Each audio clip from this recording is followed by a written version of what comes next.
ကြောင်းမဲ့တင်ဘဝမှာဒုက္ခရောက်နေတာမဟုတ်ဘူးအရောက်တိုင်းမှာပြဿနာရှိတယ်ကိုမမလို့တာကိုမမမားတာမမားပဲခံရတဲ့ဟာအများကြီးလေဘယ်သူသွားအပြစ်တင်မလဲနေကြောက်လားငါကြောက်လားဘယ်သူသွားပြောမလဲတဘောပေါက်ပါဖယားရှင်အောဘွယ်အလုံးလုံးမယ်ယုံကြည်သူပြည့်ပြည့်မယုံကြည်သူပြည့်ပြည့်နော်ယုံကြည်သူမှမဟုတ်ယုံကြည်သူပြည့်ပြည့်မယုံကြည်သူပြည့်ပြည့်ဖယားသခင်အလုံးလုံးမဲ့သူတွေကိုစာတန်ကကြိုတင်ပါလို့ထားလဲတီးနည်းနည်းကြိုတီးတာနဲ့သူစတွေ့တာပဲဒါကြောင့်အခုနမိသားစုတစ်ဖက်ကကျွန်တော်တို့စဉ်းစားတဲ့အခါမှာစူပါတောင်းနိုင်တခါလေကြောင်းမှာတခုခုစိုးတယ်လို့ပဲသူကြုံတာနဲ့သူဆိုတဲ့တခြင်းအလည်းအရေးတဲ့တမောက်အစင်ရွှင်လန်းဆိုသွားရင်ဘလောက်ကောင်းမလဲသူတင်ထားတဲ့တခြင်းသူ့လည်းသွားပြောလို့မရဘူးလေသူကအခုမှတင်ထားတာမှမဟုတ်တာဒီတခြင်းကဂျပန်တယောက်ကဗမာတခြင်းတပုတ်ကိုအစအဆုံးအခုမှတင်တော့မရမှသေးကြတယ်တို့ဗမာချင်းချင်းတော်မှာမဟုတ်လားလွဲတာတခါလေဆိုတဲ့လူနဲ့တီးတဲ့လူတော်တခြင်းလွဲသွားလို့ချက်တော့တက်နင်းပြီးတော့အထာပြရသေးတယ်တိုက်ဆိုင်ရင်ခွန်းလို့ကြည့်ဒါမဲ့နားလဲပါဝိညာဉ်ရေးရဆိုတာစာရန်ကတွေ့ပေမဲ့သူတို့ကိုအနိုင်ရမှာမဟုတ်ဘူးဟာလေလုယာဒါကိုနားလဲစေခြင်းနဲ့တန်ရှင်တော်ဝိညာဉ်တော်အလုံးလုံးတာကိုဘယ်လိုသိမလဲဝိညာဉ်တော်အလုံးလုံးနေတာကိုဘယ်လိုသိကျွန်တော်တက်တည်ခံမယ်ပြီးကျွန်တော်သိမယ်နော်တက်တည်ခံဝိညာဉ်တော်ကိုယ်စီမှာအလုံးလုံးနေတာဘယ်လိုသိအတတန်ပြောမှသိတာလားသူမပြောတဲ့လူကမလုပ်တော့ဘူးလားဒါလည်းမဟုတ်ပြန်ဒါဆိုမရမကအတင်းပြောရမလားကြားဘူးလေတင်းဦးစရာဒီနာမည်မပြောပါဘူးဘယ်သူလည်းမသိပါဘူးအတတန်မပြောမချင်းဆူတောင်းပေးတာဟိုနောက်ဆုံးစိတ်ညစ်လာတယ်တောင်းတဲ့လူကလည်းဘလောက်တောင်းတော့အောက်ကလည်းမပြောတော့လည်းမလွတ်ဘူးအဲ့ဒါနောက်ဆုံးအောက်ကထပြောလိုက်တာအာဂျီနိုမိုတိုတဲ့ဆူတောင်းပေးတဲ့လူကလည်းမသိတော့ရပြီသွားတော့တဲ့ဒီတက်မှာအဲ့ဒီလူပိုင်ခွန်းလို့နော် sorry နော်ဒါဘာပဲဖြစ်ဖြစ်ပေါ့နော်ကျွန်တော်တန်ငယ်ချင်းတယောက်ကပြောတော့ तू မရမချင်းသူ့ကိုဆွတောင်းပေးတာမရမချင်းတောင်းဟိုကမရမရတာနောက်ဆုံးတော့ဘာပြောလိုက်လဲဆိုအေလီလမရှာဖာကတနီကိုခမ်းမြန်ရွတ်ပလိုက်တာဟာရသွားပြီသွားတော့တယ်ဝိညာဉ်တော်အလုံးလုံးတယ်ဆိုတာဘယ်လိုသိနိုင်လဲအလွယ်ဆုံးတစ်ခုမှတ်ထားလွယ်လေးပဲမှတ်ကျွန်တော်ကဗုဒ္ဓဘာသာအရင်ကခရစ်တော်မယုံတောင်ကြီးသွားလေတော့တောင်ကြီးမှာလေကျွန်တော်တင်တန်းခေါ်သွားဖျားเจ้าခေါ်သွားကျွန်တော်လိုက်သွားနားထောင်ဘာမှနားမလဲဖင်နားလဲဘာပြောမှမသိဘူးဟာလေလုယာဆိုမသိဘူးလေခဏနေမဟုတ်ဝေမတင်တာဘယ်ဟုတ်မလဲဘယ်သိမလဲပြီးလဲပြီးတော့နှုတ်ဆက်ပြီးတော့ပြန်သွားသိဘူးကျမ်းစာသင်တယ်တော့ထိုင်တာပဲသူပြောတာပဲဟာဘကုတ်တယ်မသိဘူးမောရှိတယ်ဘယ်သိငယ်လေးကကြားဘူးလားယေရှုဒါတော့သိတယ်ယေရှုပဲသိတယ်အရေးတော့ခရစ်တော်တယ်ပုံမသိအီမာနူလာသွားစမ်းမသိဘူးသူကျမ်းစာတွေပြောပါမသိဘူးထိုင်နာတော့နေဘာလည်းမသိဘူးပြီးလာနှုတ်ဆက်ပေါ့ကျွန်တော်ကနှုတ်ကလည်းပြန်မဆက်တတ်သိတယ်မလားခရိယန်ပဲကိုနှုတ်ဆက်တာကျွမ်းတာတခြားဒီလိုပဲလေဒါမျိုးပဲနှုတ်ဆက်တာဒီလိုနှုတ်ဆက်တာမရှိဘူးတခြားဗမာပြည်ထဲမှာတချို့အရက်ဒေသတွေဒီလိုနှုတ်မဆက်ဘူးဒီလိုပဲအဲ့ဒါကျွန်တော်နှုတ်ဆက်တော့ကျွန်တော်တို့ခတ်တယ်အရင်တော့အခုနှုတ်ဆက်တာကျွမ်းပြီလားဆိုတော့မဟုတ်တော့ပြောင်းဒါတွေပါလာအောင်ဆိုနိုင်ငံခြားမှာဆိုမလွယ်ဘူးအဲ့ဒါသူတို့ကိုလုံးကအကြီးငါတို့ကပျောက်တော့မယ်သူတို့ဖတ်တာနဲ့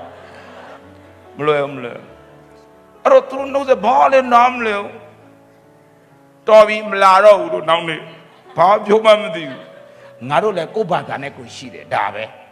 ဒါခရစ်ယာန်ဘာသာလာမပြောနဲ့ငါတို့မှလည်းကိုယ့်ဘာသာနဲ့ကိုရှိတယ်မတော်ဘူးနောက်နေ့ဆုံးဖြတ်လိုက်နောက်နေ့ညနေသူတို့တင်တန်းစားတော့ဘာဖြစ်လို့လဲမသိဘူးတွားကျင်ဘာသွားကြလဲနားလည်းမလဲဘူးနင်းနဲ့ဆိုင်တာမဆိုင်ဘူး တော်တဲ့ဘာသွားလုံးမှာလဲအေးဘာသွားလုံးမလဲကိုယ့်ကိုတယောက်တည်းနေ့အထဲမှာပြောနေတာပြောမသွားဘူးသာပြောတာရေတွေပဲသွားချိုးပြီးစီစဉ်နေတယ်နောက်ခဏနေတော့ထွက်သွားရောအတငယ်ချင်းလာခေါ်တယ်လိုက်မလားလိုက်မယ်တိုက်တော့အပြန်ကြသူတလားလုံးမိတယ်နားလေလားမလဲဘူးခွန်အားရလားဘာလဲခွန်အားဘာခွန်အားရတယ်နားမလဲတာခွန်အားရတာဟုတ်အတိတ်ပဲမသိဘူးခွန်အားရဆိုသူပြောတာကိုစိတ်ထဲမှာဟိုထိတွေ့လားသဘောပေါက်လားဘယ်သဘောပေါက်မလဲနင်တို့ပြောတာငါတို့နားမလဲတာကျေးဇူးတော်ဘာကျေးဇူးတော်လဲငါသိတာကျေးဇူးတင်ပါတယ်ပဲသိတယ်ဘာကျေးဇူးတော်နားမလဲဘယ်နှခါမေးနားမလဲဘူးပဲကျွန်တော်အဲ့နဲ့နောက်တစ်ခေါက်ကျတော့တငယ်ချင်းကပြောမင်းကိုလည်းငါလာခေါ်တာအာနာတယ်တဲ့ငါ့ကိုအာနာပြီးမင်းကလိုက်နေရတာဖြစ်တယ်တဲ့ဒါကြောင့်မလို့တဲ့နော်ဟိုလာမခေါ်တော့ဘူးတဲ့မင်းလည်းကမလိုက်နဲ့တဲ့ငါလည်းအာမနာနဲ့တဲ့မလိုက်နဲ့တော့တဲ့နော်နင်းလည်းအေးစီးနေပေါ့ကိုတွားကျင်တဲ့နေရာတွားအေးဟုတ်တယ်လို့လာမခေါ်တော့တွားတော့မဲ့အချိန်ရောက်လာရင်လာခွင်ကောင်းမယ်နားလည်းမလဲဘူးနားမလဲဘဲနဲ့နော်ကျွန်တော်ပြောနေတာသဘောပေါက်လားဝိညာဉ်တော်ကအတ္တတာမှာအလုံးလုံးနေတယ်ဆိုရင်နားလဲလို့လားနားလဲလေမလဲလေလားအေးအဲ့ချိန်ရောအဲ့သွားခြင်းလေနားလည်းမလဲဘူးသူများလက်မြောက်ဆိုတော့မြောက်တချင်းဆိုလက်ခုပ်တီးဆိုကိုလက်ခုပ်တီးမှကျွန်တော်လက်ခုပ်တီးတာအကုန်ပြက်ကုန်တယ်တော့လက်ကွက်တီးရမယ့်နေရာမတီးဘူးမတီးရမယ့်နေရာသွားတီးမိတာလက်ခုပ်တော့မအောင်မတီးတာဝိညာဉ်တော်အလုံးလုံးတယ်ဆိုတော့လေနားလေလို့နားမလေလို့မဟုတ်အချိန်တိုင်းအဲ့ရောက်သွားနားထောင်နေကျွန်မဘာမှနားမလဲဘူးဒါမှပျော်တယ်ဝမ်းသာပြန်လာပြီဆိုတလားလုံးညင်းပြီဘာရှုပ်ပြောမှမသိဘူးအကြီးတဲ့ခရိယန်တယောက်ကလည်းပြောတယ်စောမယုံနဲ့နော်တဲ့ရှမ်းမယုံနဲ့ယေရှုကဲတယ်ဆိုတာယုံရင်လေယုံနာနဲ့ငရေရလွတ်တယ်ဒါမဲ့နေစောယုံမိရင်ဖယားနဲ့ဆိုင်သွားရင်နေအပြစ်လို့ရင်ဖယားဆုံးပါတယ်ငါဆိုစောယုံမိလို့အခုတခုလို့အတွဲခါ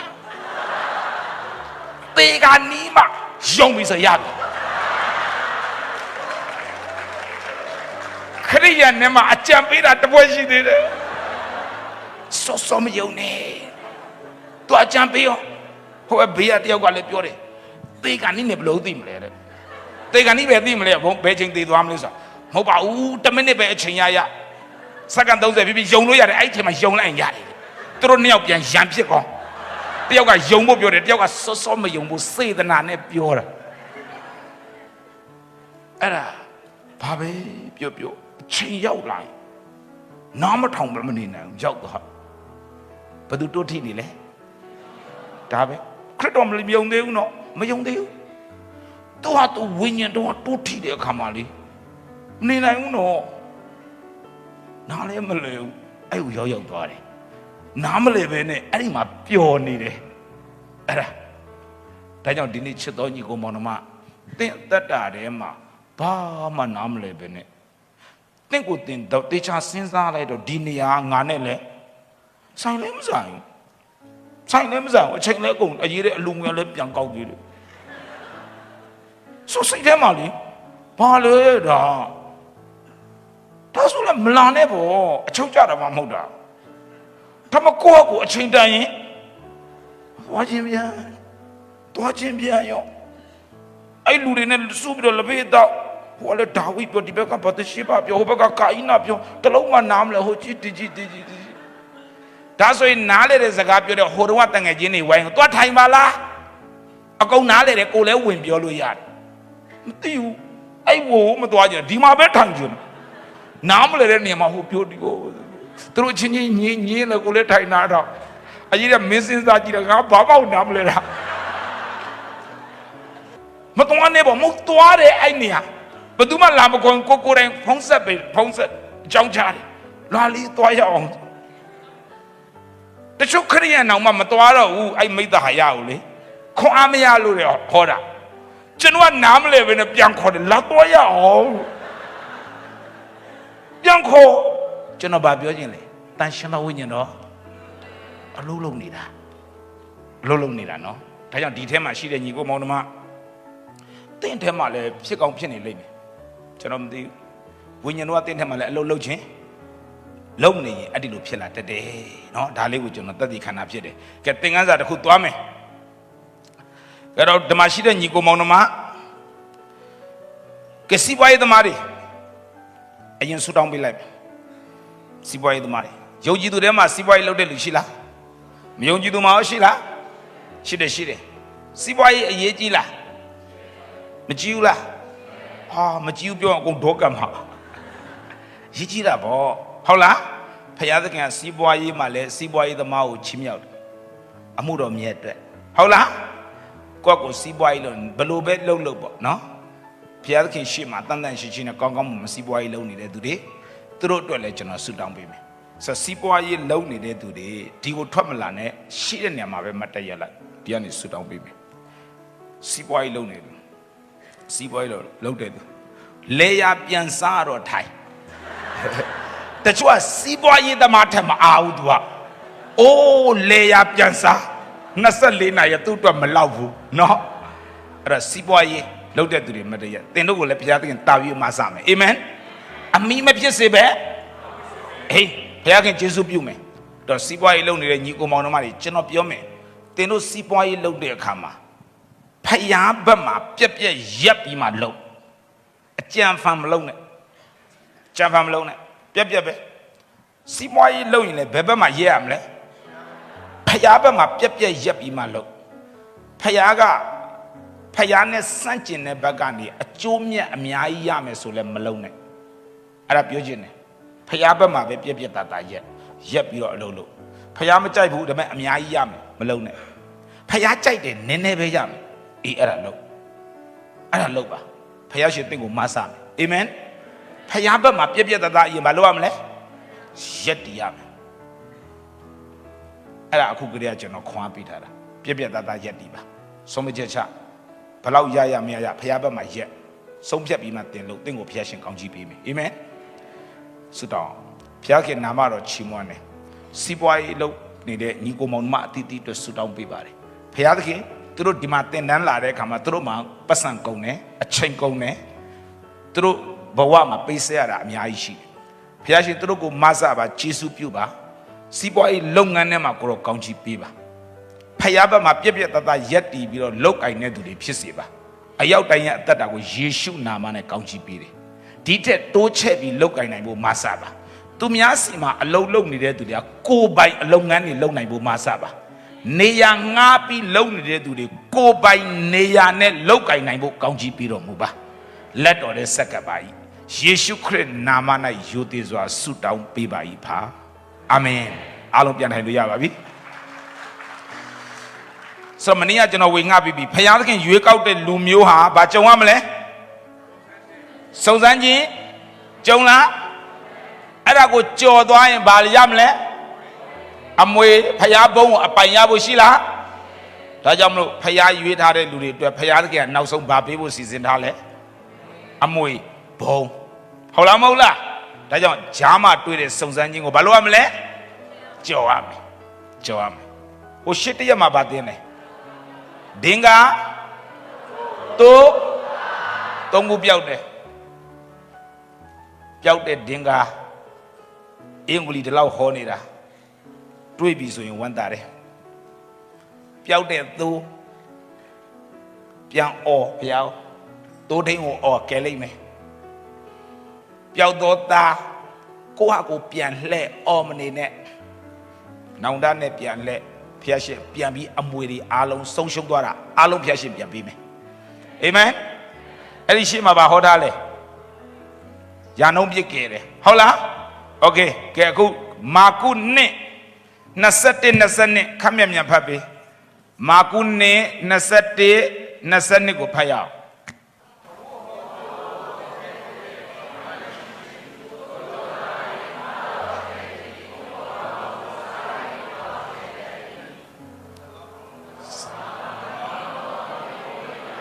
အတစ်တော်စပြည့်ကိုထဲလေမရှိထို့သောထဲလျင်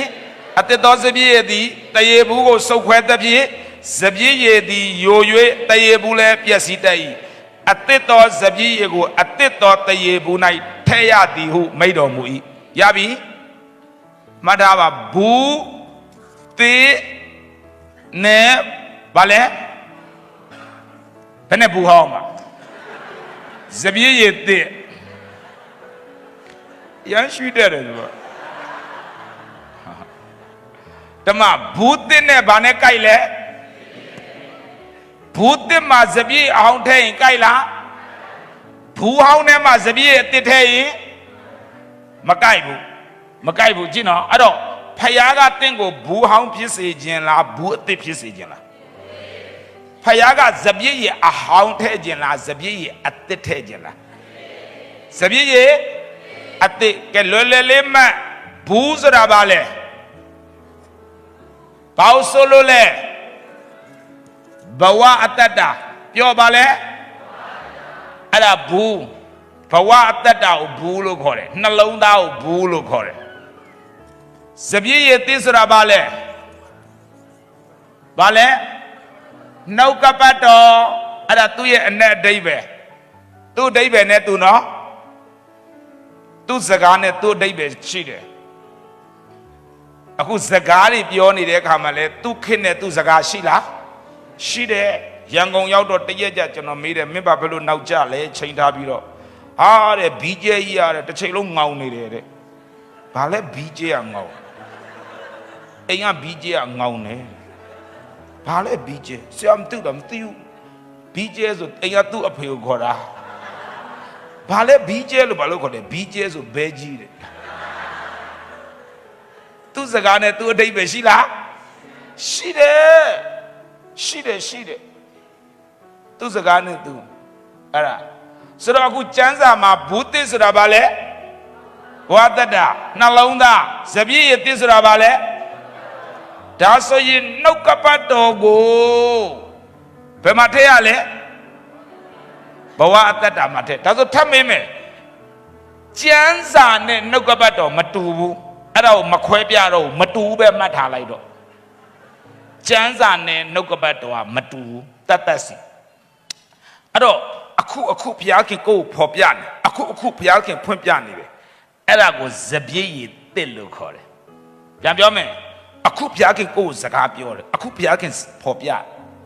အဲ့ဒါဘာလဲမနေ့ကဖော်ပြတယ်မနေ့ကတွန်တင်တယ်အဲ့ဒါဘာလဲအဟောင်းခင်ဗျားဒီနေ့အင်ကြီးတစ်ထည်ဝယ်လိုက်တယ်အဲ့ဒါဘာလဲမနေ့ပြန်ကြတော့အသေးလို့မှတ်ထားတယ်အဲ့ဒါနေ့တိုင်းအသက်လားနေ့တိုင်းအသက်လားပြဲတော့ပြဲပြီးမိဖို့ကြောင့်မှဒဲအိုးမတဲ့နေရာပဲသုံးတယ်ဒါပေမဲ့အဲ့ဒါတစ်ချိန်တော့အသက်ဟုတ်လားတစ်ချိန်တော့အသက်ဟုတ်လားဟုတ်တယ်လေဟိုတော့အသက်လေဒါပေမဲ့ဝရင်တောင်းရင်နဲ့အဲ့ဒါဘာဖြစ်သွားပြီလဲ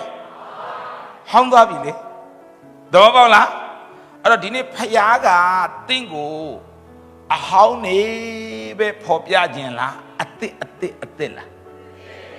ဒါဆိုအဓိပ္ပာယ်ကျမ်းစာအုပ်ကနှစ်ပေါင်းထောင်ပေါင်းများစွာကြာခဲ့ပြီဒါဆိုအသက်တုပ်ပြီးထုတ်ပေးခြင်းလားအဲ့လိုလုပ်ခြင်းလားမဟုတ်ဘူးဓမ္မဒီကျမ်းစာအုပ်ကလေဖယားသခင်ဖော်ပြလာရင်လေအဲ့ဒီတအုပ်ထဲကလေအမြဲတမ်းအသက်ဖြစ်နေတယ်အသက်ဒီကျွန်တော်ပြောမယ်ဒီကျမ်းနဲ့လူရေးတဲ့ကြမ်းမတူကျွန်တော်လူတယောက်ကမယ်နေတော့ဟာတဲ့ဒီစာအုပ်မဲလေးကိုဖျားရေးတဲ့ကြမ်းလို့နေတော့ဘာလို့ခေါ်လဲတဲ့လွယ်လေးကျွန်တော်ရှင်းပြမယ်ချီလူရေးရင်ရေးတဲ့လူနဲ့ဖတ်တဲ့လူနဲ့နားလဲတာတူလားမြန်ပြောတူလားရေးထားတဲ့လူရဲ့ဆိုလိုရင်းကို9ယောက်ဖတ်ရင်အဓိပ္ပာယ်9မျိုးထွက်လာ1မျိုးတည်းထွက်လာမြန်ပြောလူရေးတဲ့စာအုပ်တွေအများကြီးရှိတယ်လူရေးထားတဲ့စာအုပ်တွေရောထပ်ပြောလိုက်မယ်ဗျာကြော်ပြီးတော့အဲ့ထက်နည်းနည်းကြော်ပြီးပြောမယ်ဘာသာရေးစာအုပ်တွေလည်းရှိတယ်အဲ့ဒီဘာသာရေးစာအုပ်တွေဟာ9ယောက်ဖတ်အဓိပ္ပာယ်1မျိုးပဲထွက်တယ်ကြိုက်တဲ့ဘာသာကို ဖတ်ကြည့်ကြိုက်တဲ့ဘာသာဖတ်လိုက်ကျွန်တော်မရွတ်ပြဘူးရွတ်ပြရင်ခဏနေကြရင်စော်ကားသလိုဖြစ်မှာဆိုလို့မရွတ်ပြဘူးဘယ်ဘာသာလည်းမပြောဘူးခမဖတ်လိုက်အဓိပ္ပာယ်တစ်ခုအဲ့အဓိပ္ပာယ်ကို9ယောက်မေးရင်ဒီဥစ္စာရဲ့အဓိပ္ပာယ်ပါလဲဒါပဲဒါမလောက်ရလို့ပြောတာနောက်တစ်ယောက်မေးအဲ့ဒါမလောက်ရလို့ပြောတာနောက်တစ်ယောက်မေးအဲ့ဒါမလောက်ရလို့ပြောတာပြီးအဲ့ဒါကိုပြန်ထားလိုက်နောက်3နှစ်နေအဲ့လူတွေကိုပြန်သွားမေးဒီအဓိပ္ပာယ်ပါလဲအဲ့ဒါမလောက်ရအဲ့ဒါမကောင်းဘူးမလောက်ရနောက်တစ်ယောက်ပြန်မေးအဲ့ဒါမလောက်ရပြောတာမကောင်းဘူးနေ့ပြီးခဲ့တဲ့4နှစ်ကတခါပြောပြီးပြီသူလေအဲ့ဒါကိုနက်နက်ရှိုင်းရှိုင်းထိုင်ပြီးမျက်စိမဲပြီးတော့အဲ့အတိတ်ကိုနက်နက်နဲ့စဉ်းစားအတလောက်ပဲအလုံးလုံးရင်ထမင်းချက်ရင်စဉ်းစားရင်လေအတလောက်ပဲထပ်ပြီး तू ကနက်နေသွားစရာအကြောင်းအတိတ်ပဲနောက်တစ်မျိုးပေါ်စရာအကြောင်းမရှိဘူးလေဒါပဲလေဒါမဲ့ဒီကျမ်းစာနော်ကဘာဦးတစ်အငယ်တစ်တခုတည်းကိုဖတ်တာခရစ်တော်ယုံကားစားမှာဖတ်အဓိပ္ပာယ်တစ်မျိုးအဲ့ဒါမမှားဘူးနောက်3-4နှစ်ကြာတော့အဲ့နေရာကိုပြန်ဖတ်အဲ့ဒီစာသားပဲအဓိပ္ပာယ်ကမလွဲသွားဘူးဒီထက်နတ်နေသွားတယ်ပိုနတ်နေသွားအဓိပ္ပာယ်ကအဲ့လိုပါလားနောက်4-5နှစ်ကြာတော့ပြန်ဖတ်ဒီအပိုက်ပဲပိုပြီးနဲ့နေသွားတယ်ဒါဆိုရင်လူရေးတာလားဖယားရေးတာလားဖယားမှုတ်သွင်းတာဖယားစကားဒါကြောင့်သူကလေဒီစာသားကိုမပြောင်းဘူးနော်ဒီစာသားကပဲတဖြည်းဖြည်းဘာဖြစ်လာလဲနေလာဒီတပိုက်ထဲပဲကျွန်တော်ဖတ်တယ်အစာအုပ်နဲ့ဘုရားကြီးကောင်းတဲ့မြေကြီးဖန်ဆင်းတယ်โอเคအစာဘုရားကောင်းတဲ့မြေကြီးကိုဘာလုပ်လဲဒါပဲနားလေတယ်ပြီးသွားပြီနောက်4-5နှစ်ကြာတော့ပြန်ဖတ်ကောင်းတဲ့မြေကြီးဖန်ဆင်းတယ်ဖန်ရင်ဘယ်ဟုတ်မလဲအဲ့ဒီကောင်းကင်နဲ့မြေကြီးဆိုတာကောင်းကင်လည်းပါတယ်ကောင်းကင်တရားတွေလည်းအားလုံးပါတယ်အဲ့ထဲမှာမြေကြီးလို့ပြောရင်မြေကြီးတရားတွေလည်းအားလုံးပါပြီးသား one set ထမင်းစားဖိတ်တယ်ဟင်းမပါဘူးမဟုတ်ဘူးအကုန် one set ကုန်ပါလားအကုန်ပါလားသိသွားရောအဲ့အဓိပ္ပာယ်လားဟုတ်ပြီနောက်တစ်ခါနောက်4-5နှစ်ကြာပြန်ဖတ်အဲ့တပိုက်ပြန်ဖတ်လိုက်တော့အဲ့ဒီကောင်းကင်နဲ့မြေကြီးကလူစီဖာကြလာတော့ပျက်စီးသွားတာဒါကြောင့်အဲ့တုန်းကပါတဲ့တိရစ္ဆာန်တွေလေအကုန်သိကုန်တယ်အဲ့တုန်းကဖန်ဆင်းထားတာဒါကြောင့်အခုတုတ္တတို့သိပ္ပံတို့ကပြောတယ်ဒီအယိုးအားတဲ့ပြီးခဲ့တဲ့နှစ်ပေါင်းနဲ့တန်းပေါင်းဘလောက်ကားတဲ့တောင်းပေါင်းဘလောက်ကအယိုးပါတဲ့ခရစ်ယာန်ပြီးတော့ရန်ဖြစ်ပေါ်ခရစ်ယာန်တွက်တာယေရှုပေါ်တာ2000ဟိုဘက် BC က4000ပေါင်းရင်6000ပဲရှိသေးတယ်ဘလို့ဒီအယိုးကနှစ်တောင်းပေါင်းများစွာရှိမလဲဘယ်ဟုတ်မလဲကဘာဦးတစ်အငယ်တစ်မပါသေးဘူး BC 4000တတ်မှတ်တော့ကဘာဦးတစ်အငယ်တစ်မပါဘူးအဲ့နောက်ပိုင်းမှာတတ်မှတ်တာအဲ့အရှိတုန်းကလူစီဖာကြာလာတယ်အငယ်တစ်နဲ့အငယ်နှစ်ကြားမှာလူစီဖာကြာလာကြတော့အငယ်တစ်ကဘာပြတ်တော့အငယ်တစ်ကဘာတော့ဖန်ဆင်းထားတဲ့တိရစ္ဆာန်တွေအားလုံးတေချေပြက်စီးသွားတယ်အဲ့အယိုးတွေပြန်တွေ့လာကြည့်နော်အဲ့တော့နားလဲစေချင်တာကဒါလူရေးလားဖယားရေးလားဒါဆိုမနေ့ကဖတ်ပြီးဒီနေ့ထပ်ဖတ်ဖို့လိုလားဒီစာအုပ်ကိုငါဖတ်တာ73ခါရှိသွားပြီထပ်ဖတ်ဖို့လိုလားစာတော့ဒါပဲအတိတ်ပဲပို့ပြီးပါဖြစ်လာလဲနှက်ဆိုင်လာတယ်ဒါကြောင့်ဘယ်ဘာသာရေးစာအုပ်နဲ့မှဒါမတူဘူးအဲ့ဒါနားလဲစီခြင်းတယ်ကဲကြည့်မယ်ဒါဆိုရင်ပြီးခဲ့တဲ့နှစ်ကဇပြည့်ရခဲ့လားနှုတ်ကပတ်တော်ရခဲ့လား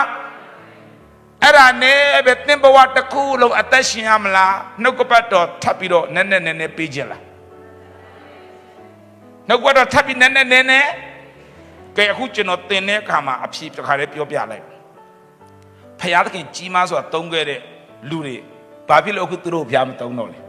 အဲ့ဒါအခုတစ်ခါလေးပြောမယ်ဖျားကြီးကြီးမားစွာအသုံးပြုခဲ့တဲ့အသင်းတော်တွေအခုသူတို့ဖျားမှမသုံးတာဖျားเจ้าနေကြီးခါလီပဲတချို့ရောင်းအောင်စားနေပြီတိုက်ဆိုင်ရင်ခွန့်လို့ကြီးတွေလူမှမရှိတော့တာအရင်တော့သူတို့သုံးတယ်အခုမသုံးတော့ဘယ်လိုဖြစ်တာလဲ ဘာကြောင့်လဲအဲ့ဒါအခုဝင်ငါကဲကြည့်ကဘာဦးကျ20နှစ်ဒီလိုပြောမယ်တပတ်ကြီးကဘာဦး21ဒီတိုင်းမှမဖတ်ဘူးနော်21မှာအာဗြဟံကိုဖယားကဘာပေးလဲတာဣဇက်ဘာပေးလဲတာဣဇက်ကိုပေးတယ်ကဘာဦး22ရောက်တော့အာဗြဟံကိုဖယားကဣဇက်ကိုမီးရှို့ရာရစ်ပူဇော်ခိုင်းတယ်ကျွန်တော်မေးမယ်နော်နားထောင်ကြည့်ဖယားပေးလားမပေးခင်ကြိုပြောထားတယ်သင်ဟာတဲ့သင်အားဖြင့်လူမျိုးအပေါင်းကောင်းကြီးခံစားရမယ်ဒါဆိုသင်အားဖြင့်လူမျိုးအပေါင်းလို့ပြောရင်ကိုယ်စီကသားသမီးမွေးရမယ်အဲ့ဒီသားသမီးကကောင်းကြီးအများကြီးခံစားသားသမီးကသားသမီးအများကြီးဖြစ်လာရမယ်လို့ပြောတာအတိတ်ပဲကဘာဦးကျမ်း7မှာဖယားဂတိပေးတယ်သင်ကိုကောင်းကြီးပေးမယ်သင်အားဖြင့်လူမျိုးအပေါင်းကောင်းကြီးခံစားရမယ်ဒါဆိုသူစီကသားသမီးမွေးရမလားအဲ့သားသမီးကဆက်မွေးဖို့လို့လားဒါဆိုသူ့ကိုဖယားကလင်မယား2ယောက်ပဲထားမှလားသားစစ်မြေးဆက်ထားမှလားအဲ့ဒါကိုကဘာဦး7မှာဖယားပြောပြီးပြီပြောတဲ့အတိုင်းလေဖယားကအခန်းကြီး21မှာအလုံးလုံးတယ်မှတ်တာအခန်းကြီးဘယ်လောက်မှာပြောလဲ7ဘယ်လောက်မှာအလုံးလုံးလဲ21မှာအလုံးလုံးတယ်ဟုတ်ပြီနော်21မှာအလုံးလုံးပြီးမှ22လဲကြာရောကြည်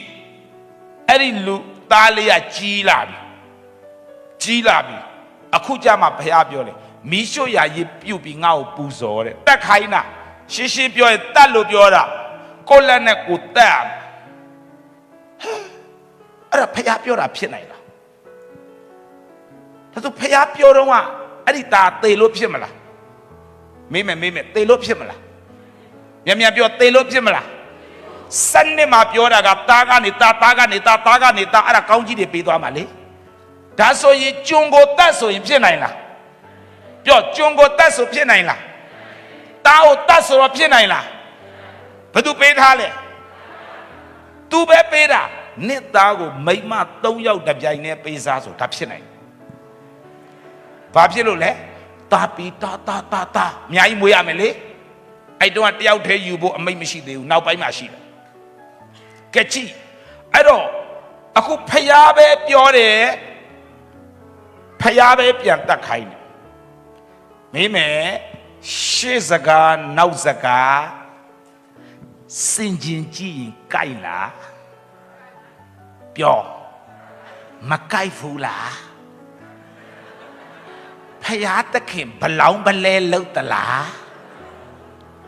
ဖယားသခင်ဘလောင်းဘလဲလှုပ်တလားမလှုပ်ဘူးလားချေဒီမှာဖယားကိုလေကျမ်းစာနဲ့ပြန်ပြီးတော့မှချုပ်လို့မရဘူးဒီလိုပြောလို့ကျမ်းစာလဲယုံအပြင်ဟာလဲယုံအစုံယုံအဲ့လိုပြောတာမဟုတ်ဘူးအာဗြဟံကလေသူ့ရဲ့ sense နဲ့မှသူသိတယ်သူ့ရဲ့ sense သူ့မှာခံစားလို့ရတယ်ဒါဖယားပြောတာဟုတ်လားမဟုတ်ဘူးလားဆိုတာ तू သိလားအရင်တုန်းကပေးမယ်ပြောတာဘာလို့လဲပြောတဲ့တိုင်းပေးလားပေးပြီးအဲ့ဒီသားနဲ့ကောင်းကြီးအများကြီးခံစားမယ်ပြောလားအရင်ဖယားပြောတော့အဲ့သားကိုတတ်ဖို့အကြောင်းပါလားမပါဘူးကဲအခုပြန်တတ်ဆိုတော့စဉ်းစားမယ်ဖယားသခင်ကျွန်တော်မိုင်း sorry နော်ဖယားပြောတာမဖြစ်နိုင်စာရန်လာနောက်ဆက်နေလားမသိဖယားပေးမှာဘရောမပြန်တောင်းနေပြန်ယူတယ်တတ်ခိုင်းနေဆိုတဲ့အလိုဖယားသခင်အလိုတော့မဟုတ်ဘူးစာရမနဲ့လာနောက်ဆက်နေလားမသိယေရှုနာမနဲ့ပြောချင်တဲ့အဓိပ္ပာယ်ကအာဗြဟံဇဝေဇဝါဖြစ်လားဘာဖြစ်လို့လဲရှေ့စကားနဲ့နောက်စကားကြိုက်လားဒါမဲ့ तू သိလားဒါဖယားပြောစားသိလားလက်ခံလားဒါဆို तू ကအကယ်၍များမရဘူး ဖះပြောပြီးသားတတ်မရဘူးတတ်မယ်တကယ်တတ်မလို့လဲလှုပ်ကောကောင်းကတမန်ပေါ်လာရောထိုလို့လေကိုမထီနဲ့လာပြန်ပြီကြည်ထိုလို့လင်းကိုမထီနဲ့ခင်ဗျဘယ်စကားကိုကြုံမှလဲပြောတတ်လို့ပြောတာ तू အခုလာပြန်ပြီမထီနဲ့ငါစိတ်ထဲမှာငါတောင်ပေါ်တက်ခရရဇာတိနဲ့မြတ်တက်နေလားမသိဘူးနော်ဖះသခင်မပြောဘူးထင်တယ်ငါရှောက်လို့တာလားတွေးစရာရှိလားအခုဖះတက်လို့ပြောပြီးပြီလေအခုဘာပြန်ကြားလဲထီနဲ့ဘာစကားပြောနေကစားနေတာလားငါ့ကိုပြင်းရင်လဲခရစ်တော်နဲ့သူတို့ကစားကြခမီးတော်နဲ့အဝေးလာတာနီးတဲ့ခရီးမဟုတ်ဘူးအဝေးကြီးတောင်ပေါ်ထိလာတာလဲလူလွတ်မဟုတ်ဘူးမထင်းနေပါလေထမ်းပြီးတော့လာတာဒီကြတော့လေမတတ်နဲ့လှုပ်ပြန်ပြီမေးမယ်နော်အာဗြဟံရဲ့နှလုံးသားကိုကြည့်ဘူးအဟောင်းလားအသစ်လားယခင်အရင်တော့ဖះပြောတာကိုနားထောင်လားမြတ်ပြောအရင်တော့ဖះပြောတာနားထောင်လားအခုပြန်ပြောတော့နားထောင်လားတားပေးမယ်ဆိုတော့နားထောင်လားပြန်တောင်းတော့နားထောင်လားတတ်လို့ပြောတော့နားထောင်လားမထီနဲ့လို့ပြောတော့နားထောင်လားဒီဖះသခင်ကိုလေဟိုလိုဒီလိုပြန်စစ်ဆေးဖို့မစင်စားနဲ့ဖះပြောရင်ပြောတဲ့အတိုင်းနားထောင်ဖို့ပဲရည်ကြီးတယ်အဲ့လိုပြောတဲ့အတိုင်းနားထောင်ဖို့နှလုံးသားအသစ်ဖြစ်နေဖို့လိုတယ်ကြည်ထပ်ပြောထပ်နားထောင်ဘာစကားလဲဘုရားသခင်ကဟိုပြောဒီပြောနေအဲ့လိုဆိုလို့လားမဆိုလို့တော့အာဗြဟံရဲ့ sense နဲ့မှာနော်ဒါဘုရားပြောတာဟုတ်လားမဟုတ်လား तू ခွက်တက်လားအဲ့ဒါကိုဘာခေါ်လဲဆိုအကင်းပါတယ်လို့ခေါ်တယ်ဝိညာဉ်ရေးရမှာအကင်းပါဖို့လိုတယ်ဘုရားရှင်ကဘာလုပ်နေလဲဆိုတာကိုသင် sense ထဲမှာအကင်းပါဆိုတာသိဖို့လိုတယ်အာမင်နောက်တစ်ခုထပ်ပြောမယ်ကျွန်တော်3ခုလောက်ပြောမယ်တစ်ခုတနာရီ3ခု3နာရီဆိုမဟုတ်ပါဘူးကျွန်တော်3နာရီဆိုတာကျွန်တော်တခြားနိုင်ငံနဲ့ပြောတာပါယူရိုပနိုင်ငံမှာ45မိနစ်အလုပ်လုပ်ရင်တနာရီစာပေးရတယ်ဘာလို့လဲသူတို့ကတနာရီလို့သတ်မှတ်တယ်15မိနစ်က automatic အနားယူတာအလုပ်ထဲမှာနားပါပြီးသားကဲတမန်တော်30တမန်တော်ဝိထု30ဒီတိုင်းပြောမယ်နော်ပေတရုရှိမုန်လို့လည်းခေါ်တယ်သူကဆူတောင်းနေတယ်သူများအိမ်ပေါ်မှာအပေါ်တက်မှာဆူတောင်းတယ်ခြုံတယ်တခုကြားလာတယ်တတ်စားတဲ့ရှမုန်ပေတရုကပြန်ပြောတယ်ဟဲ့ငါတို့ကဂျူးဒီအစာတွေမစားရဘူးညစ်ပတ်တဲ့အစာမစားရဘူးငါတို့ဂျူးတွေဒါမျိုးမစားရဘူးလို့ဖယားသခင်သွန်သင်ထားတယ်ပြန်ပြောလားပြန်ပြောတယ်ရှမုန်ကပြန်ပြောတယ်ဒါမစားရဘူးနင့်ကဘယ်သူသွန်သင်လဲအဲ့ဒါမစားရဘူးလို့ဝိပုယ7မှာပါတယ်မဖတ်ဘူးမှတ်ထားမယ်ဝိပုယကျမ်း7မှာဒါတွေမစားရဘူးလို့ဝိပုယကျမ်း7မှာပါပြီးသားဒါမဲ့အခုကြည့်အပေါ်ကနေခြုံတယ်ကြလာတယ်ဝိပုယကျမ်းမှာမစားရဘူးလို့ပြောတဲ့ဟာတွေအဲ့ခြုံတယ်ထဲမှာရှိဒါကြောင့်ရှိမုံကမစားဘူးဒါဆိုမေးမယ်ရှိမုံကတရားမဲ့အသက်ရှင်လားအဲ့ဒီကျမ်းစာနဲ့အသက်ရှင်လားသူသိလားသိတော့မစားရဘူးဆိုတာသိလားသိလို့သူဘာလုပ်လဲမစားဘူးညင်းတယ်3ခါပြောတယ်3ခါလုံးညင်းတယ်ပြီးတော့အဲ့ခြုံတယ်ကြီးပြန်တက်သွားအောင်ဘာရိပ်ပဲလဲသူစဉ်းစားတဲ့အချိန်မှာအောက်မှာလူ3ယောက်လာရှာတယ်သူ့ကိုပြောတယ်ဝိညာဉ်တော်ကလူ3ယောက်လာရှာတယ်တဲ့ဘာမှမမေးပဲလိုက်သွားတယ်ဟော3ယောက်လာရှာတယ်ဒါမှ तू ကမေးသေးတယ်ဘာကိစ္စဘာညာဝိညာဉ်တော်ကမမေးနဲ့ပြောတယ် तू ကမေးသေးတယ်ပြီးမှအဲ့3ယောက်နဲ့လိုက်သွားရောလိုက်သွားတယ်နော်အဲ့3ယောက်ကိုလည်းဟိုဘက်ကဟာလာကောနေလီဆူတောင်းတဲ့အခါမှာဘုရားသခင်ကစကားပြောတာနော်ကောင်းကင်တမန်အပြင်စကားပြောတဲ့အခါမှာရှိမုံသွားခေါ်ဆိုတော့သူ့တပည့်3ယောက်လာခေါ်တယ်လိုက်သွားရောဟိုလဲရောက်သွားရောတပားမျိုးသားတွေအများကြီးစုထားတယ်တပားမျိုးသားစုထားတဲ့နေရာကို तू ရောက်သွားတယ်ရှိမုံကဟို3ယောက်လာခေါ်သွားတာလေတပားမျိုးသားတွေအများကြီးတွေးတော့ချက်ချင်း तू တတိရတယ်အော်လက်ဆက်သက်တော့တပားမျိုးသားဆိုတာငါတို့ပေါင်းရမယ့်အမျိုးလားမပေါင်းရမယ့်အမျိုးလားပေါင်းရမလားမပေါင်းရဘူးလားမပေါင်းရမယ့်အမျိုးရှိကိုငါကိုပို့လိုက်ပြီလားအဓိပ္ပာယ်က မနက်ကငါတွေ့တဲ့ယူပါယုံမတန့်ရှင်းဘူးညစ်ပတ်တယ်ဆိုတဲ့ဟာငါ့ကိုစားခိုင်းတယ်ငါမစားဘူးအဲ့ဒါနဲ့အဲ့ချုံတယ်ပြန်တက်သွားတယ်ဒါနဲ့အဓိပ္ပာယ်ကမတန့်ရှင်းဘူးဆိုတဲ့သူတွေကိုငါအေုံကလေးဟောဖို့ဘုရားခင်ငါ့ကိုခိုင်းနေပြီဒါဆိုမေးမယ်အခုသူ့ကိုဘုရားသခင်လှုပ်ခိုင်းတဲ့ဟာနဲ့အရင်တုန်းကသူသိထားတဲ့ဝိပုအကျမ်း7နဲ့ကိုက်လားမြန်ပြောကိုက်လားသူကအပြင်ဟာသိတာလားကျမ်းစာသိတာလားချစ်တော်ကြီးကိုမောင်တို့က तू အပြင်ဟာသိလားကျမ်းစာသိလားကျမ်းစာသိတာနော် तू သိတဲ့ကျမ်းစာကို तू အပိုင်ကင်ထားတာလာမလုံးနဲ့အပိုင်ကင်ထားတာဖယားသခင်က sense တဲမှာစကားပြောနေဟိုကလောက်ရ sense တဲမှာစကားပြောလောက်ရ तू အပိုင်ကင်ထားတယ်မလုံးနိုင်ဘူးဒါနဲ့ဖယားကသူ့ကိုခေါ်သွားပြီးမှတပါးမျိုးသားကိုပြအမတရားဟောရောအေုံကလေးလည်းဟောရောသွားရောလူတွေမပြောင်းလဲဦးထင်တာပြောင်းလဲသွားရောဟာဒီအစင်တမ်းမရှိတဲ့အမျိုးတွေငါတို့ပဲဝိညာဉ်တော်ရမှာသူတို့ကမရဘူးတကယ်တော့ရှင်မာရီသူတို့တပါးမျိုးသားတွေတပါးမျိုးသားနဲ့ဝိညာဉ်တော်ပါဆိုင်တယ်မရဘူးထင်တာဟာသူတို့လည်းအမျိုးမျိုးသောဘာသာစကားတွေပြောတော့ဟာပေတရုလည်း short ဖြစ်သွားတာဘလို့ဖြစ်တာလဲဘုရားသခင်ငါတို့ပဲရတာမဟုတ်ဘူးလားသူတို့ဘာလို့ရလဲသူတို့ကအစင်တမ်းမရှိဘူးလေအော်သွားတာနဲ့ချက်ချင်းဗတ္တိဇံပေးပလိုက်ရောဗတ္တိဇံလည်းပေးလဲပေးရောဟောပြဿနာတက်အခန်းကြီး7မရေးတော့အခန်းကြီး7မှာဆရာကြီးပေါလုတို့အဖွဲ့ရှိဆရာကြီးပေါလုတို့အဖွဲ့အခန်းကြီး7မှာဘာဖြစ်လဲဆိုတော့တပားမျိုးသားနဲ့မပေါင်းရဘူးဆိုပြီးတော့ဂျေရုဆလင်မှာလေကောင်စီမှာတတ်မှတ်ထားတာကျမ်းစာအတိုင်းပေတရုဟိုမှာပေါင်းတယ်တပားမျိုးသားနဲ့ကဲဘယ်လိုလုပ်မလဲပေါင်းနေပြီတပားမျိုးသားနဲ့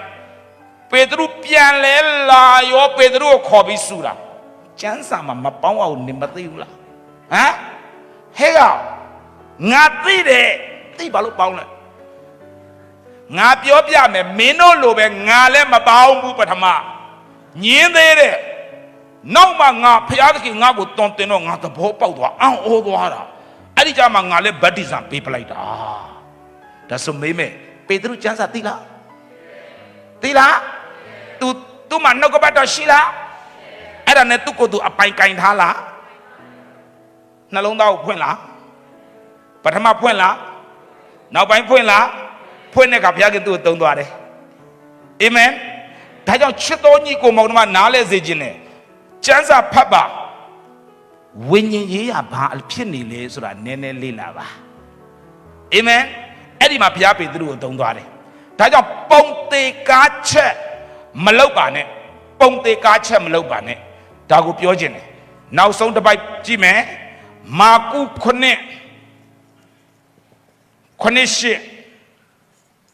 ကျွန်တော်ပြောမယ်သင်တို့ဟာတဲ့ဘာသာရေးအရာကိုးကွယ်တယ်တဲ့အဲ့ကျမ်းပိုက်မှာဒီလိုရေးတယ်မင်းတို့ကဘာသာရေးအရာပဲကိုးကွယ်တယ်တဲ့ဟုတ်ပြီနော်သင်တို့ဘာလို့ပဲကိုးကွယ်လဲဘာသာရေးအရာပဲမင်းတို့ကိုးကွယ်တယ်တဲ့မင်းတို့ကိုးကွယ်ခြင်းကဘာသာရေးပဲမာကုခွန်8မှာယေရှုကိုယ်တိုင်ဟောတယ်ဘာသာရေးအရာကိုးကွယ်ဘာပြောခြင်းလဲဆိုအချိန်တိုင်းဆူတောင်းမယ်အဖွင့်ဆူတောင်းပြီးအပိတ်ဆူတောင်းအကြားထဲမှာအလူငယ်ဝင်ကောက်ဝိညာဉ်တော်မပြောနဲ့အောက်ကထိုင်တဲ့လူကအကုန်သိတယ်ဘာပြီးပါဆိုတော့ဘာသာရေးရမင်းတို့ဘာလုပ်လဲကိုးကွယ်တယ်နှုတ်ကပတ်တော်ကိုလည်းသိလှတယ်ရေးတာလျှောက်ပတ်စွာပယ်ကြတယ်တဲ့အခန်းကြီး73မှာဖယားရဲ့နှုတ်ကပတ်တော်ကိုဗရိုင်းပယ်တာလားလျှောက်ပတ်စွာလားနှုတ်ကပတ်တော်ကိုလျှောက်ပတ်စွာပယ်တယ်မှန်လားနော်လျှောက်ပတ်စွာပယ်တယ်အဲ့ဒီနေရာမှာဖယားရှင်အလုံးမလုံးယေရှုကိုယ်တိုင်ပြောတာလျှောက်ပတ်စွာတေးချာပြောပြပြီးမှပယ်ပလိုက်တာနှုတ်ကပတ်တော်အရန်နားထောင်ကောင်းတယ်သူပြောတာမလုပ်သင့်ဘူးနော်ဘာလို့ဖြစ်တယ်နော်အတားလေးပယ်ပလိုက်တာလျှောက်ပတ်စွာပြောပြီးပယ်ပလိုက်တာဒါကြောင့်အဲ့ဒီမှာဖယားရှင်အလုံးလုံးလို့မရဘူးသင်ခန်းစာတစ်လောက်ပဲဖြစ်တယ်ကဲဘာကြောင့်အရင်တုန်းကသုံးတဲ့လူတွေပုံမှာအခုဖျားခင်ဆက်ပြီးသူတို့မသုံးတာလေအသက်ကြီးသွားလို့လားအရန်ကြာသွားလို့လားနောက်လူတွေကိုနေရာပေးခြင်းလို့လား ဖယားကသူတို့ကိုသေတဲ့နေ့အထိကွက်တိသုံးကျင်တာအသင်းတော်တွေကိုလည်းတောက်လျှောက်သုံးကျင်တာခါလီမဖြစ်စေခြင်းဘူးအာမင်ဖယားเจ้าတွေကိုဖယားခင်ခါလီမဖြစ်စေခြင်းဘူးဇက်တိုက်အပြည့်ရှမ်းနေအောင်ဖယားခင်မဆာခြင်းတယ်ဒါပေမဲ့ဖယားเจ้าတွေခါလီဖြစ်ကုန်ရောင်းစားနေရတယ်ဖယားခင်လူတဲ့အလောက်တောင်မရှိတော့ဘူးတချို့တွေမို့တော်ဆောင်နေအရင်တော့ဟိန်းတောက်တွေပဲဘလို့ဖြစ်တာလဲကြည်ပါအရင်တုန်းကသူတို့သိထားတဲ့ကျမ်းစာမှားလားဖယားဖော်ပြလားအဲ့တုန်းကလူတွေပြောင်းလဲလားအဲ့ဒါကိုအသေးမကင်ထားပါနဲ့အသေးမကင်ထားပါနဲ့အခုထပ်ပြီးပြောင်းလဲဖို့နှုတ်ကပတ်တော်အသေးစပြည့်ရအသေးပေးခြင်းတယ်နှလုံးသားကဘူးသစ်ဖြစ်ပါစေ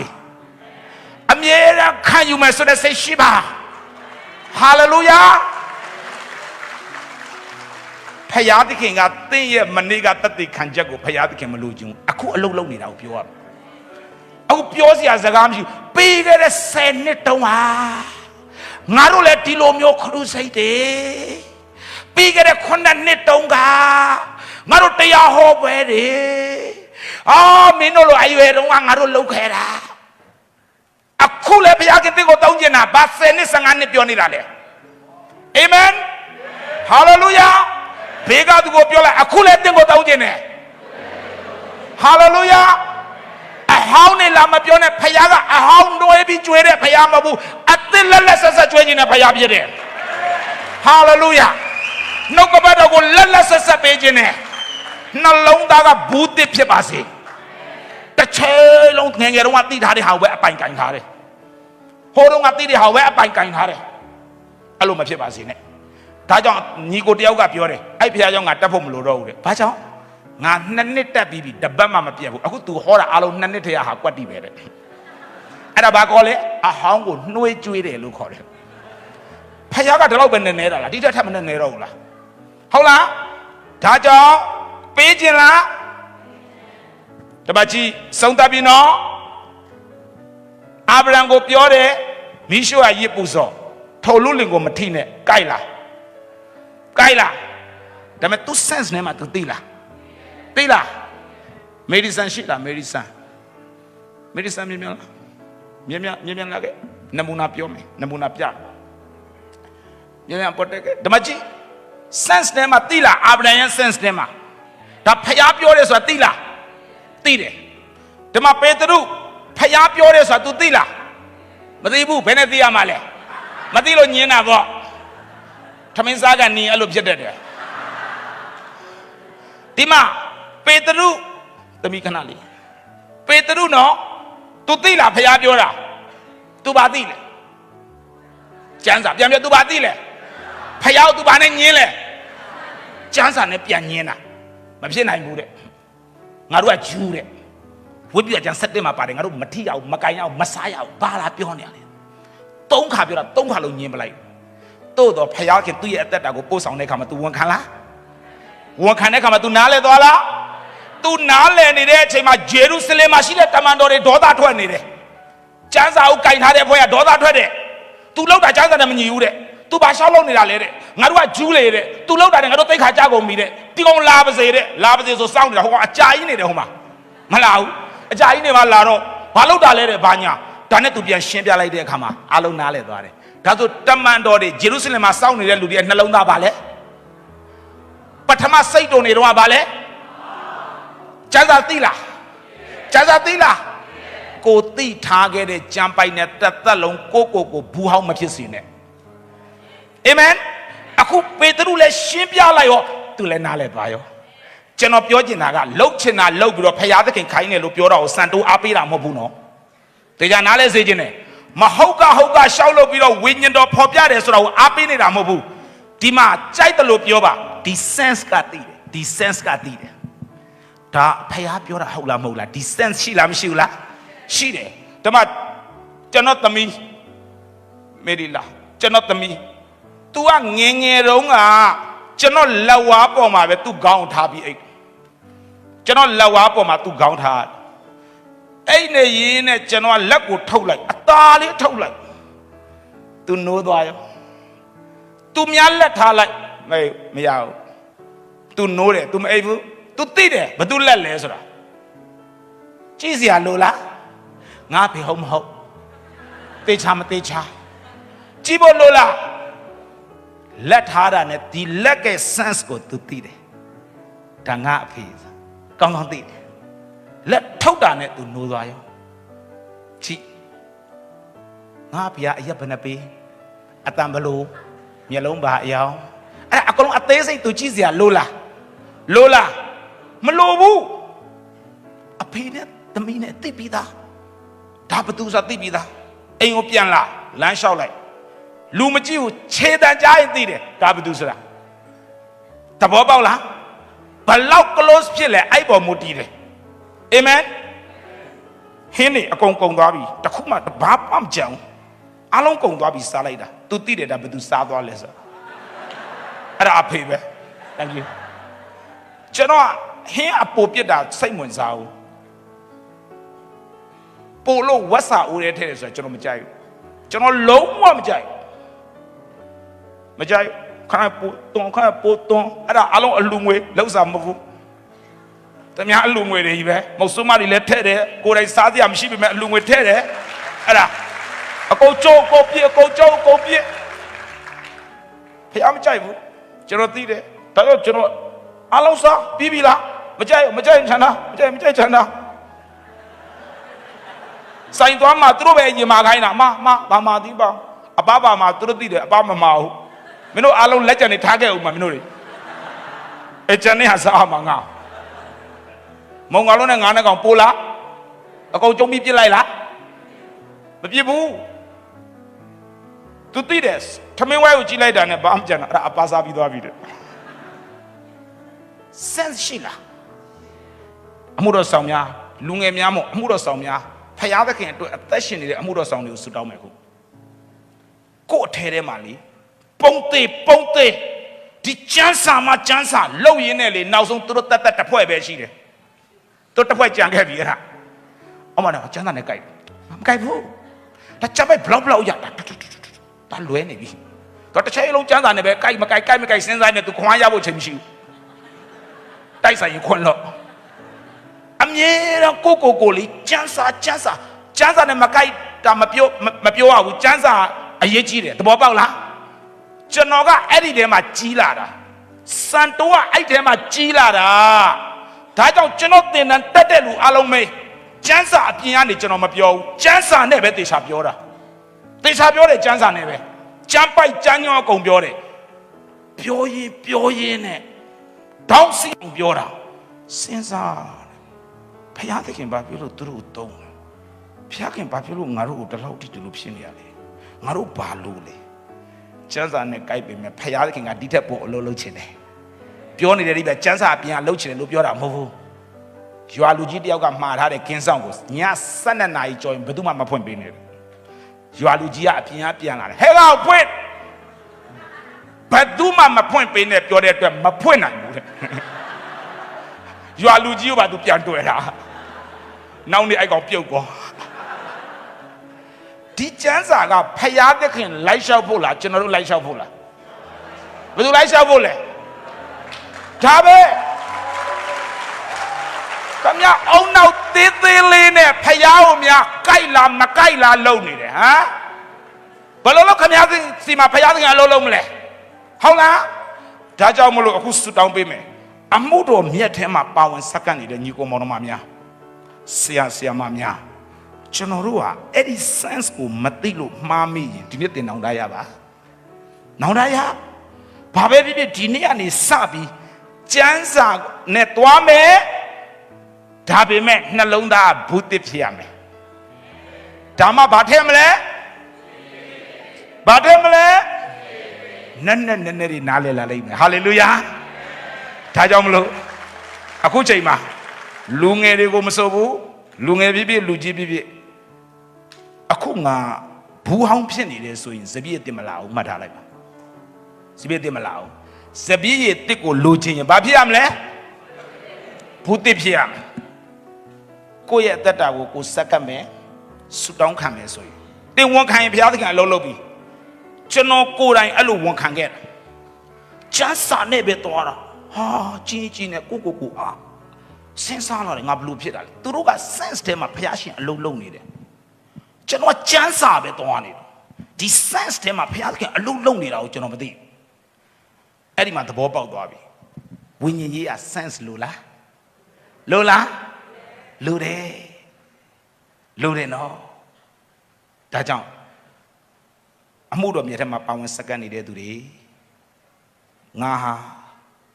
ဘူးတိဖြစ်ရမယ်ငါဘူးအဟောင်းနဲ့ကျန်းစာနဲ့ပဲသွားနေတယ်စပည့်ရတင်ငါမှမရှိဘူးစပည့်ရတင်လိုအပ်နေတယ်ဘူးတိဖြစ်ရမယ်လို့ဆုံးဖြတ်ထားတဲ့သူများရှိရင်ဒီသင်ခန်းစာအပြည့်တင်ကိုဘုရားခင်စကားပြောရင်အမြန်ဆုံးရှေ့ကိုထွက်ခဲ့10မိနစ်ပဲပြီးဆူတောင်းပေးမယ်10မိနစ်ပဲလူငယ်လူကြီးမဆိုဘူး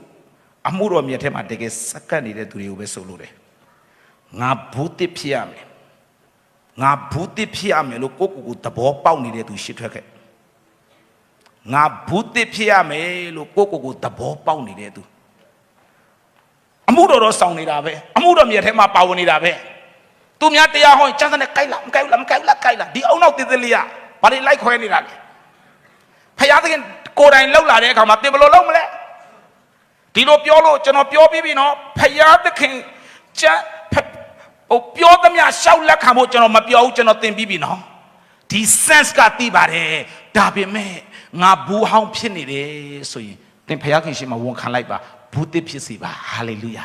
တန်ရှင်းသောဝိညာဉ်တော်သင်ရဲ့အသက်တာမှာအလိုလို